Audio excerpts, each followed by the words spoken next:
दोस्तों अगर शायद आप लोगों ने इतिहास पढ़ी होगी तो आप लोगों को शायद आज भी पता नहीं होगा कि मीर जाफर और मीर कासिम में क्या अंतर था और वो दोनों आपस में एक दूसरे से किस तरीके से रिलेशन रखते थे। एंड इसके अलावा कई लोग तो नवाब सिराजुद्दौला और शुजाउद्दौला में भी बहुत ज़्यादा कंफ्यूज रहते हैं कि बक्सर के युद्ध में आखिरकार किसने पार्ट लिया। आप लोगों को भी शायद अगर ये नहीं पता हो तो आप लोगों को आज के इस वीडियो से सारा कुछ क्लियर हो जाएगा। तो दोस्तों 1757 में लड़ा गया था प्लासी का युद्ध, जो कि लड़ा गया था बंगाल के नवाब सिराजुद्दौला और ब्रिटिश ईस्ट इंडिया कंपनी के मध्य। यहाँ पर बंगाल की सेना का नेतृत्व कर रहा था मीर जाफर, जो कि सेनापति था नवाब सिराजुद्दौला का, और ब्रिटिश ईस्ट इंडिया कंपनी की तरफ से लीड कर रहा था रॉबर्ट क्लाइव।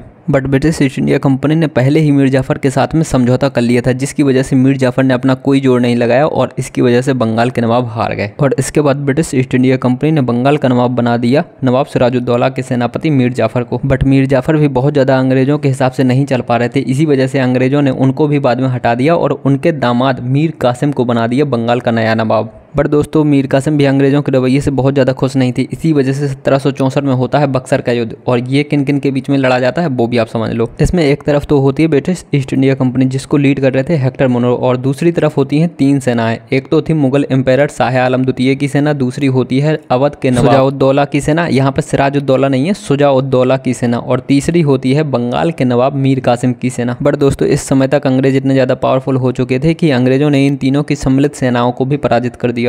और शायद इस वीडियो के माध्यम से आप नवाब सिराजुद्दौला और शुजाउद्दौला के बीच में भी डिफरेंस समझ पाए होंगे, और साथ ही साथ मीर जाफर और मीर कासिम के बीच में भी डिफरेंस समझ पाए होंगे। अगर वीडियो अच्छा लगा हो तो वीडियो को लाइक शेयर और चैनल को सब्सक्राइब जरूर कर लीजिएगा।